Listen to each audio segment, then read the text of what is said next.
Olá a todos, pessoal. Sejam bem-vindos a mais um vídeo do canal Fantasy Portugal. Hoje eu trago uma nova competição, a Fantasy da UEFA Champions League. É uma competição que eu já jogo há alguns anos e que tem conseguido boas classificações.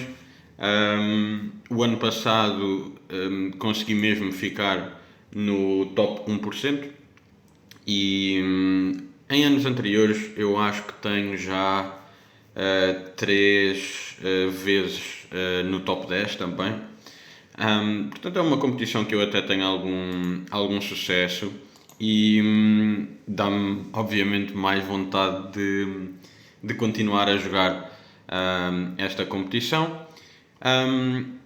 Os prémios desta competição são basicamente PlayStation 5 para toda a gente. Se nós virmos aqui, o primeiro lugar recebe uma viagem para dois com hotel e bilhetes para a final da Champions League de 2027 e ganha também uma PlayStation 5.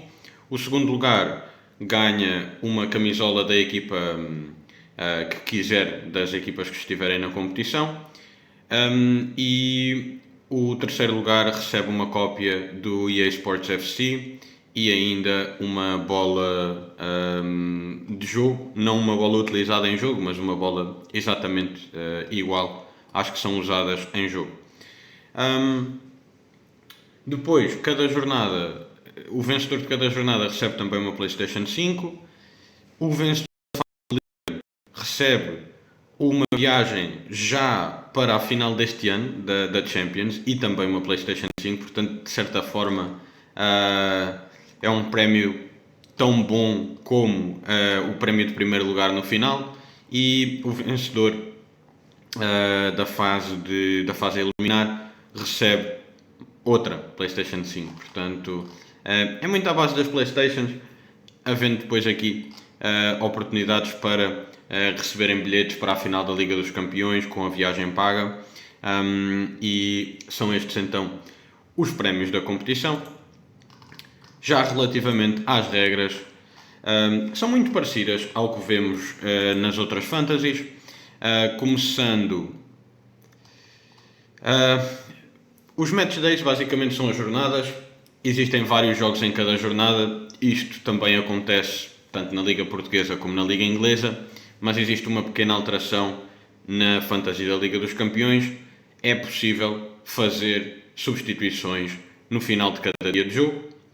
Portanto, terça-feira temos o capitão do Real Madrid, por exemplo, o Mbappé. Ele leva cartão amarelo, faz 90 minutos, faz um ponto.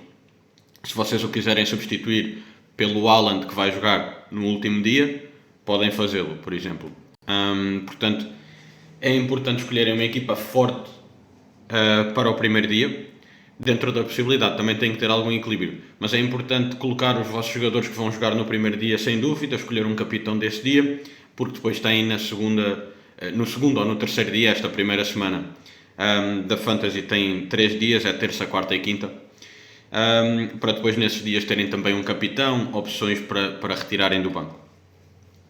O formato da Liga dos Campeões, eu penso que vocês saibam qual é. Temos a Liga com 32 equipas, cada equipa joga 8 jogos, os primeiros 8 classificam-se para os oitavos de final, os nono até ao 24º classificam-se para uma ronda de play-off em que jogam entre si e depois quem passar joga com os clubes que ficaram entre primeiro e oitavo lugar.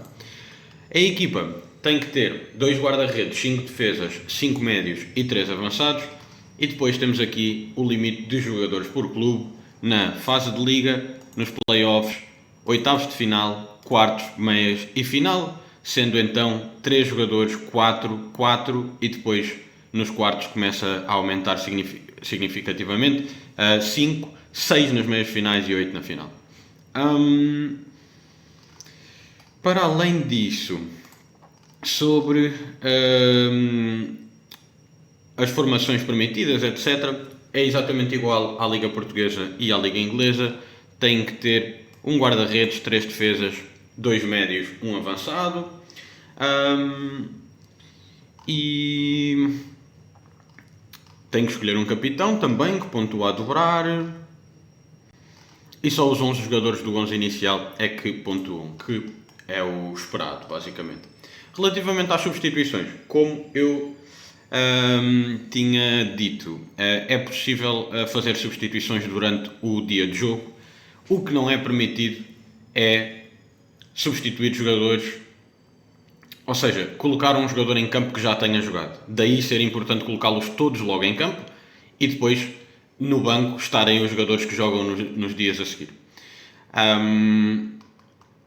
Para além disso, também existem as substituições automáticas, mas a maior parte das vezes não fazem muito sentido. Vocês podem ler, mas honestamente, se vocês tiverem muitos jogadores que não jogaram, e substituir pela ordem, um bocadinho como aconteceria na Liga Portuguesa ou na Premier League, mas existindo a opção de o fazer manualmente, eu acho mesmo que devem fazê-lo. É a única forma de ser competitivo nesta competição. Relativamente a transferências, tem 2 por cada jogo na fase de Liga e entre os jogos dos playoffs. Antes da fase de Liga, antes dos playoffs, antes dos oitavos, têm transferências ilimitadas. Portanto, podem mudar a equipa completamente, o que faz bastante sentido porque, por exemplo, nos playoffs, as equipas de primeiro ao oitavo não estão presentes e depois, nos oitavos de final, vão também metade das equipas ser eliminadas. E, portanto, faz bastante sentido. Depois, nos oitavos de final, para a segunda mão, tem 3 transferências e a partir daí é sempre, antes de cada eliminatória, 5 transferências, para a segunda mão da eliminatória, 3 transferências. Relativamente ao preço dos jogadores, o preço dos jogadores muda. Esta situação foi introduzida este ano, se não me engano. Eu penso que o ano passado não existisse a mudança de preços. Acaba por ficar parecido, se calhar, à Fantasy da Premier League ou da Liga Portuguesa. Aqui diz, no entanto, que vão ser ajustados de acordo com a performance nos jogos anteriores e não de acordo com a popularidade das transferências. Mas também não fala mais sobre isto. Depois temos os 2 chips, que são Wildcard, permite mudar a equipa toda, permite mudar a equipa toda para uma jornada, não tem restrição de orçamento e a equipa volta ao que seria, ao que tinha sido na jornada anterior, antes de vocês terem utilizado o Wildcard. O orçamento, eu penso que não tenha dito, mas são 100 milhões e depois aumenta para 105 na altura dos playoffs. Portanto, vocês vão receber 100 milhões inicialmente e depois, quando começa ou quando acaba a fase de liga, ficam com 105 milhões e podem então escolher jogadores com esse budget, o que é bastante útil porque os jogadores das equipas mais pequenas depois já saíram e não existem tantas opções baratas, têm que comprar mais jogadores premium. Estávamos então a falar dos chips. Os chips de facto são só estes 2. É comum utilizar estes 2 chips na fase de liga, porque depois, durante a fase a eliminar, primeiro, não existem adversários tão fracos para apontar, para atacar esses jogos. E a nível de transferências, temos muitas transferências de ronda para ronda, então não faz muito sentido utilizar um wildcard antes dos quartos de final ou algo desse género. Já vão ter 5 transferências e normalmente a vossa equipa já vai ter muitos jogadores dos favoritos a passar a eliminatória. Portanto, é raro acontecer precisarem de mais do que essas transferências. Às vezes acontece, mas não é uma situação muito comum.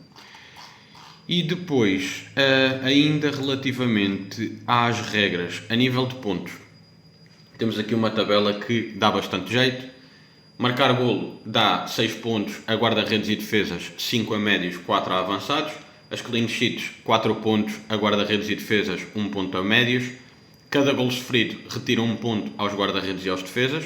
Aliás, cada 2 golos sofridos, peço desculpa. Depois, defender um penalti dá 5 pontos, cada 3 defesas dá 1. Pontos que se aplicam a todos os jogadores.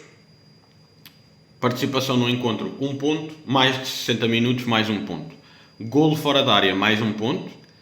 Homem do jogo, 3 pontos, que é muito importante tentar, de alguma forma, ter jogadores em vários jogos de forma a tentar ter estes Player of the Matches, jogadores que sejam muito importantes para a equipa deles, por exemplo o Haaland, um Pavlidis para o Benfica, Trincão, Pote no Sporting ou mesmo Suárez.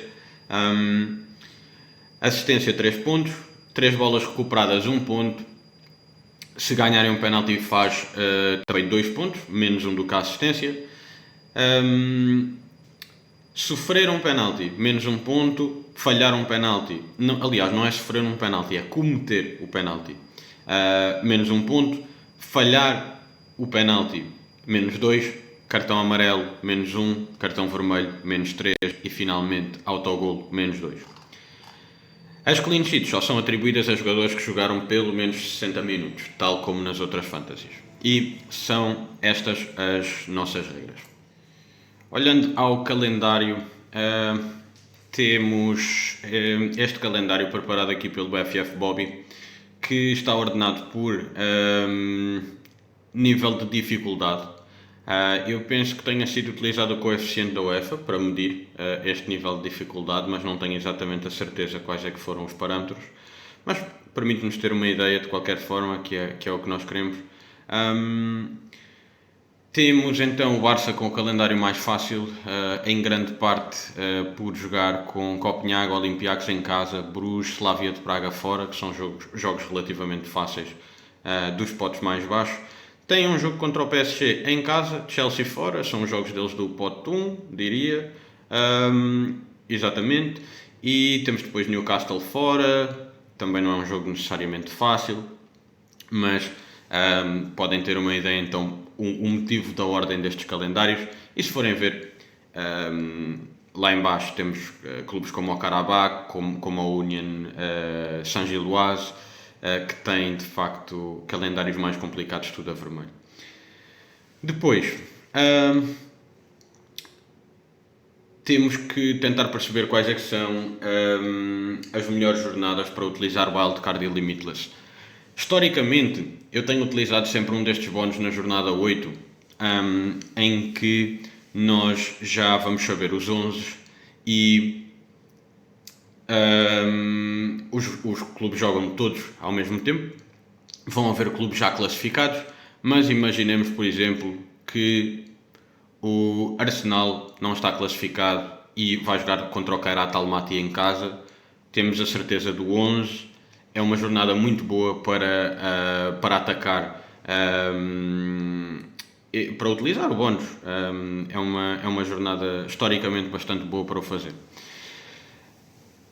Outra estratégia que tem sido falada é utilizar o Limitless na jornada 5, porque temos o Barcelona a jogar contra o Chelsea, o Tottenham a jogar contra o PSG, o Arsenal a jogar contra o Bayern, o Inter joga contra o Atlético, não é um jogo propriamente fácil, e portanto temos aqui muitos dos principais favoritos a jogarem entre si. E tem-se falado muito em utilizar o Limitless para fugir a estes jogos, voltando a ter uma equipa normal, digamos assim, para a jornada 6, entre a jornada 4 e a jornada 6.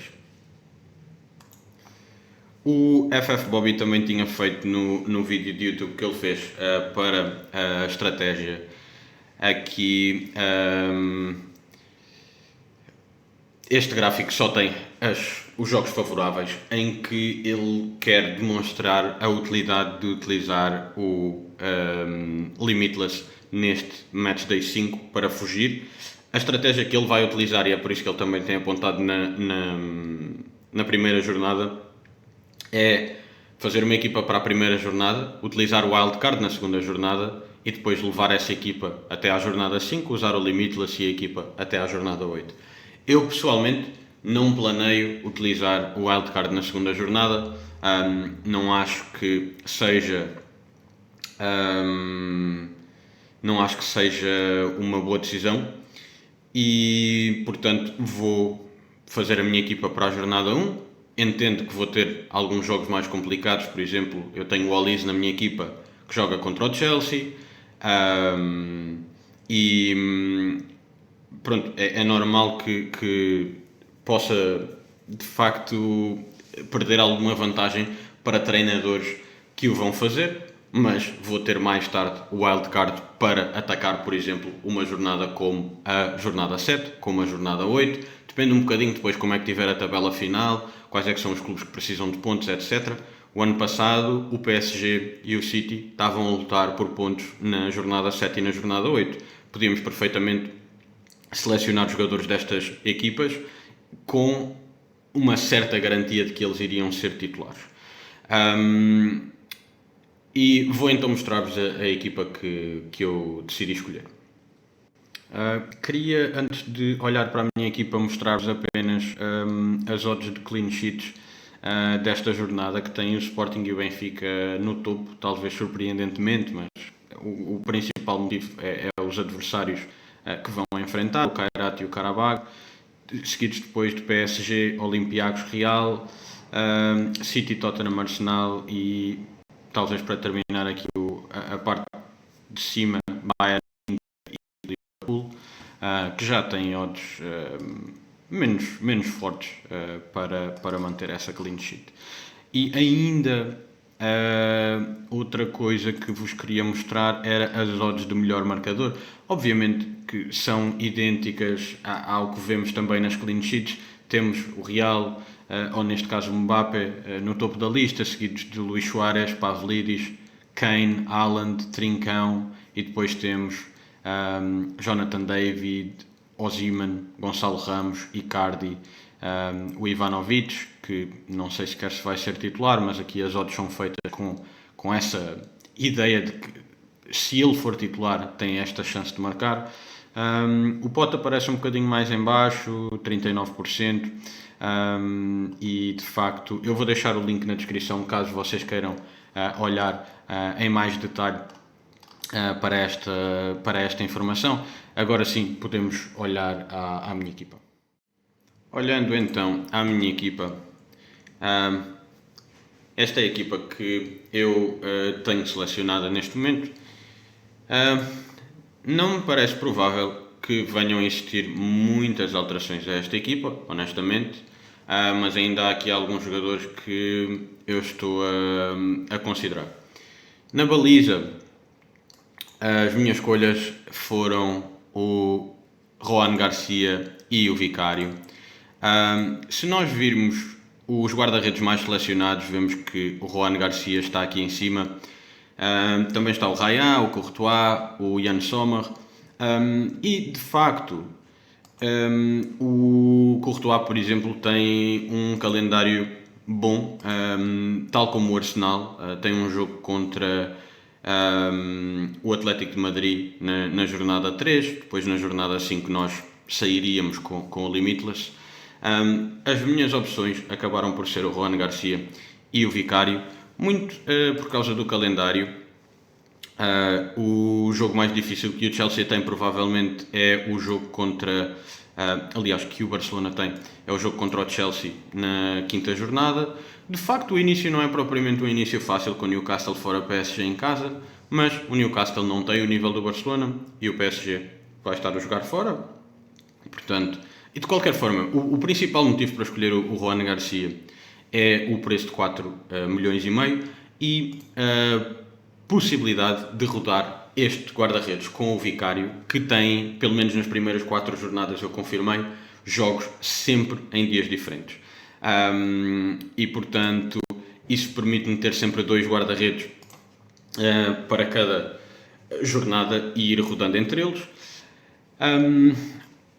As escolhas dos guarda-redes normalmente são relativamente fáceis. É tentarem perceber qual é que é o orçamento que vocês têm, olhar para o bom calendário e escolher 2 guarda-redes que permitam a rotação entre si. Eu acho que estes 2 são uma boa escolha.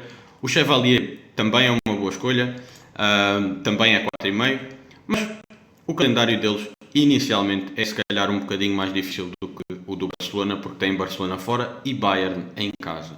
E mesmo o Leverkusen fora não é propriamente um jogo fácil. A Atalanta em casa, à partida para o PSG, deverá ser um jogo acessível. Na defesa, tenho neste momento Denzel Dumfries, outra equipa com um calendário muito bom. Ajax, Slavia de Praga, União Saint-Gilloise e Kairat para começar. Isto é a Champions League, estas equipas nesta competição. Estas 4 equipas provavelmente estão no último terço da competição, diria. O Ajax às vezes tem anos em que é mais forte, mas o Ajax não está no nível que se tem apresentado, ou que já se apresentou em algumas épocas. O Real Madrid novamente tem um bom calendário, o Huyssen é titularíssimo até agora e portanto é uma ótima escolha. Estes 2 jogadores que eu falei estão no top 5 dos jogadores mais escolhidos, assim como o Van Dijk, que tem muitos minutos. Esta competição dá pontos por recuperações de bola e é muito provável que o Van Dijk faça bastantes pontos com isso. O ano passado, em aproximadamente 10 jogos, ele fez 14 pontos com bolas recuperadas, portanto mais do que 1 ponto por jogo, e fez aproximadamente 6 pontos por jogo, portanto é o equivalente a fazer uma clean sheet. Há jogos em que ele não fez clean sheet, mas teve bolas recuperadas, etc. No entanto, é uma defesa muito caro e a defesa do Liverpool é uma defesa que ultimamente tem metido algum medo. Portanto, eu não sei se o Van Dijk vai ser um dos jogadores que eu vou selecionar. Temos depois o Porro, que tem um bom calendário, bate bolas paradas, tal como o Vicário já tínhamos olhado para o calendário. E o calendário do Arsenal também é bastante bom. Daí ter selecionado o Calafiori. Há aqui ainda outra vantagem, é que o Calafiori, nós vamos saber se o Calafiori é titular antes do jogo começar, porque ele joga na terça-feira, na primeira hora, que é às 5h45, e portanto nós vamos ter acesso ao 11, podemos decidir se ele fica na nossa equipa ou não. É uma escolha que a longo prazo é um bocadinho arriscada, porque é provável que exista alguma rotação num jogo contra o Olympiacos em casa, Slavia de Praga fora, por exemplo, e provavelmente aqui na jornada 8, Kairat Almaty em casa. Mas, de qualquer forma, até à jornada 8, nós temos 16 transferências para fazer, dá para mudar a equipa inteira. Portanto, nós vamos ter a possibilidade de ir ajustando a equipa. E esta é a defesa. Existem aqui algumas pérolas. Temos o Jani e o Kenda, por exemplo, marcados como defesas, e eles jogam a extremo, mas também rodam muito entre si, não têm uma garantia de minutos, o que é um bocadinho problemático, mas eles estão aqui 5 e 5 milhões e meio, um bocadinho caro se calhar. Por exemplo, o Jani é mais caro do que o Porro, e à partida o Tottenham tem mais argumentos numa competição deste calibre, para além de ter um calendário melhor. Mas existem de facto algumas pérolas assim mais baratas que vocês podem olhar. O Huyssen e o Calafiori serem 4 milhões e meio a jogar nas equipas que jogam como titular, é algo bastante relevante, diria. O Tomás Araújo vai ser titular, não consideraria propriamente uma pérola. O Isaac Ien também será titular da Atalanta, que não é uma equipa fraca, também não é a equipa mais forte da competição, mas não é uma equipa fraca.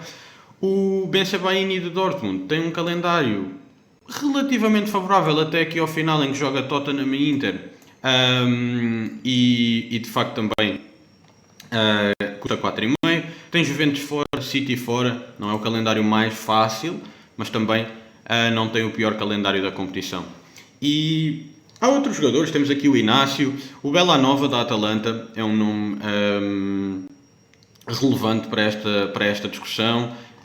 Ele, o ano passado, tem aqui 468 minutos, portanto isto são aproximadamente 5 jogos, 28 pontos, aproximadamente 5, 6 pontos por jogo. Ele custa apenas 4 milhões, pode ser uma opção para quem queira uma defesa de 4 milhões. O Ronaldo Araújo no Barça também. Esta, de facto, é uma escolha um bocado estranha, mas de facto é um dos defesas que eu também tinha visto e estava a considerar. O António Silva custa 4,5 também. Portanto, existem aqui algumas opções que podem ser muito úteis para algumas jornadas ou simplesmente para vos permitir ter algum orçamento. E como o jogo permite fazer as substituições entre jornadas, é de se considerar ter algumas destas opções assim mais baratas que vos permitam uma opção diferencial, não é? Portanto, um jogador que outros treinadores não tenham. No meu meio campo, eu escolhi para já o Olise, que honestamente não deve sair da minha equipa, o Çalhanoğlu, que tem um calendário bom e bate praticamente todas as bolas paradas. Ele, o ano passado, em 835 minutos, portanto aproximadamente 10 jogos, fez 67 pontos. Temos o Kenan Yıldız, que joga numa posição bastante avançada na Juventus e custa apenas 6,5. Tenho aqui o Pote, que vai jogar contra o Kairat em casa na primeira jornada e mesmo depois tem Nápoles fora, Marselha em casa, Juventus fora. São jogos, diria que, acessíveis para este tipo de competição. O Bayern só aparece aqui, o Bayern e o PSG na jornada 6 e 7. Portanto, para o início pode até é uma opção bastante em conta. E depois tem o Aklius, que é uma das pérolas do Mónaco. Tem de facto jogos contra o City e contra o Tottenham no início, mas é muito barato e é um jogador que tem grande potencial para ser man of the match nos jogos do Mónaco. Outras opções que eu considerei foram o Yamal. Infelizmente ele estava lesionado, eu tinha o Lamine Yamal na minha equipa, ele estava lesionado e acabei por mudar aqui um bocadinho a equipa, trazer o Haaland, tirar o Pavlidis e depois tirar algum orçamento do meio campo, mas de facto o Yamal não vai estar disponível, portanto é uma das situações a ter em conta. O Rafinha é a opção número 2, diria. Também existe o Lewandowski, obviamente, mas o Lewandowski vai estar nos avançados. O Olise, para mim, é uma das escolhas quase óbvias desta competição. O Salah é bastante caro, 10,5, e não tem jogado propriamente bem. É um dos jogadores que eu tenho considerado vender até na Fantasy da Premier League. Temos o Vinícius, que tem perdido algum destaque com a chegada do Mbappé, mas obviamente é um jogador com muita qualidade. Um jogador muito interessante é o Arda Güler, que tem sido titular em todos os jogos. Em 9 de 10 jogos com Xabi Alonso ele foi titular, se não me engano. O Bellingham ainda está lesionado. É possível que o Bellingham volte antes do final do mês, portanto ainda em setembro, mas não acredito que ele volte e comece logo a jogar 90 minutos por jogo. 2, é possível que o Arda Güler mantenha a titularidade pelo quão bem ele tem jogado e quão bem ele se tem relacionado com o Mbappé. Tem corrido muito bem essa dupla. Temos aqui o Gravenberch. O Gravenberch é um jogador muito barato e costuma ser titular no Liverpool. É um jogador que joga bastante atrás, é verdade, mas o ano passado, por causa disso, ele recuperou 46 bolas, ele teve 12 pontos de bolas recuperadas. Não é um jogador a considerar para vou esperar que ele marque golos ou o que quer que seja. Aliás, o ano passado não marcou um único golo ou uma única assistência. Mas é uma opção bastante sólida quando queremos ter ali um jogador só para nos garantir alguns pontos. E temos lá o Gravenberch, e o Gravenberch faz sempre 3, 4 pontos. Pode ser uma escolha útil. Mas da mesma forma que existe Gravenberch, existem outros médios que dão essa garantia. O Cole Palmer é uma escolha interessante. Eu pensei substituir O Yamal com o Cole Palmer, mas o Palmer joga contra o Bayern fora na primeira mão, na primeira jornada, e acabei por decidir fazer Çalhanoğlu Haaland em vez de Cole Palmer Pavlidis, mas é algo que ainda está na minha cabeça, trocar o Pote pelo Arda Güler, o Çalhanoğlu e o Haaland pelo Pavlidis e o Cole Palmer, e não necessariamente o Haaland, também poderia ser o Harry Kane que joga contra o Chelsea. O Mbappé, garantidamente que fica lá. Esses são os meus três avançados, então, o Kane, o Mbappé e o Haaland. Acho que é difícil não perceber o motivo pelo qual eu tenho interesse em tê-los, mas existem outras opções, como, por exemplo, deixem-me só selecionar aqui um deles. Temos o João Pedro a 7,5, que é uma escolha razoável. O Luís Dias, que por algum motivo está marcado como avançado. O Guirassy o ano passado fez uma ótima campanha, está a 8 milhões, ele fez 103 pontos, deve ter sido na realidade top 10 dos jogadores com mais pontos do ano passado, até foi top 4. Portanto, o Guirassy de facto fez uma campanha muito boa ano passado. Temos quem mais? O Dembélé, que está lesionado, o Gyökeres continua um bocadinho caro, tal como na Fantasy da Premier League, mas ainda assim ele tem continuado a marcar. Temos o Jonathan David nas Juventus, o Pavlidis com 7 milhões é uma opção bastante em conta. O Ekitike e o Isaac não lhes vou tocar porque o Isaac há de voltar e vai ser problemático para os minutos dos dois. Temos o Lewandowski, 9 milhões e meio, o Lautaro a 9 milhões e meio também e o Marcos Thuram a 8 milhões. Aqui certamente que eu escolheria o Thuram. O Lautaro é muito caro para ele não tem essa diferença de performance comparativamente ao Thuram para justificar esta diferença de 1 milhão e meio. O ano passado o Thuram teve aqui de facto um bocadinho de diferença nos pontos, mas de forma geral, se olharmos para as estatísticas do Thuram, vamos ao FBref, vemos jogos da Série A, etc., jogos com Thuram, com Lautaro, sem um, sem outro, percebemos que a performance deles é demasiado parecida para esta diferença de preço, ainda que de facto os pontos do ano passado digam que a diferença de preço se calhar até é justificável. Temos depois o Osimhen, que pode ser uma escolha no Galatasaray pelo facto de que provavelmente ele vai conseguir ganhar 1 ou 2 Man of the Matches. Temos o Sheldrup por algum motivo, o Griezmann. O Suárez custa 5 milhões. Olhando aqui opções budget, temos vamos calhar até aos 7 milhões, que é onde está o Pavlidis. Temos Jonathan David, Pavlidis, o Richarlison, que provavelmente não mantém a titularidade, De Ketelaere, o Sheldrup, I guess, o Luís Suárez, o Gonçalo Ramos não é titular. Existem aqui algumas opções, mas não são assim. O Greenwood, que o ano passado foi o melhor marcador da Liga em conjunto com o Dembélé, se não me engano.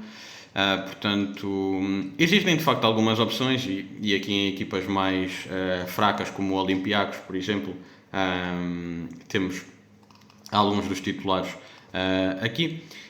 Opções mais budget a nível de meio campo, a mais interessante para mim provavelmente seria o Pote ou o Arda Güler, e temos depois jogadores como o João Neves, pode ser uma opção a considerar, o Aklius, que é apenas 5 milhões.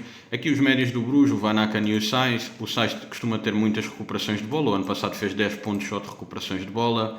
Temos o Trincão também, que me tinha esquecido, tem o mesmo custo que o Pote. O Sudakov, se for titular, é interessante, custa apenas 5 milhões. Temos o Yulman a 5,5, provavelmente consegue algumas recuperações de bola.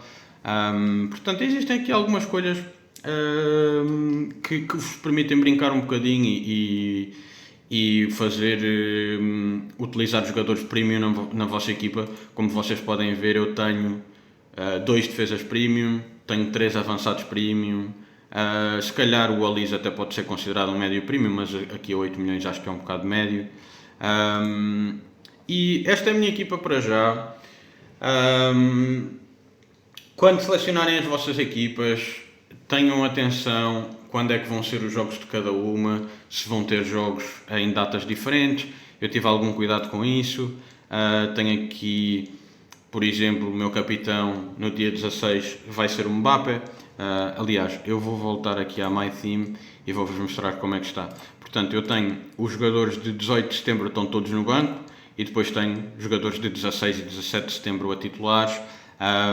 O Mbappé, o capitão para o primeiro dia, provavelmente no segundo dia escolheria o Kane ou o Olise.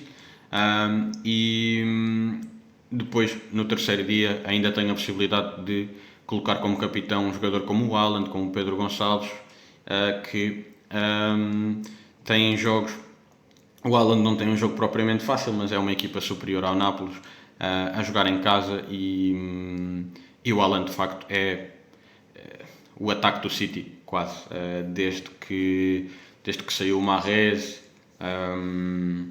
De facto eles têm tido algumas dificuldades em encontrar os extremos e o próprio De Bruyne que saiu para o Nápoles tem tido alguma dificuldade em encontrar jogadores com tantas contribuições para golo. E o Pote é o melhor marcador da liga neste momento, se não me engano. Esta é então a minha equipa. Outras coisas que eu vos queria dizer, uma delas é juntem-se à nossa liga com o código que podem ver no ecrã. Eu vou deixar este código também na descrição. Juntem-se à nossa liga, é mais divertido jogarmos todos juntos, termos comparação com outras pessoas que estão a jogar connosco, torna-se mais divertido, obviamente.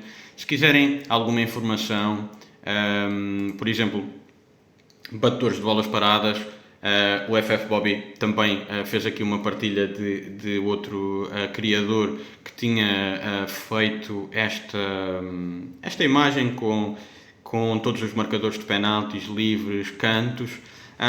Se vocês precisarem de alguma informação, não sabem onde encontrar, mandem-me uma mensagem, deixem um comentário. Se quiserem saber a minha opinião sobre algum jogador, se puderem, deixem um like no vídeo. Se gostaram do vídeo, obviamente, subscrevam o canal para estarem atentos e terem mais vídeos sobre esta Fantasy, a Fantasy da Premier League, da Liga Portuguesa. E é tudo por hoje. Muito obrigado a todos os que assistiram ao vídeo e tenham uma boa semana. Obrigado.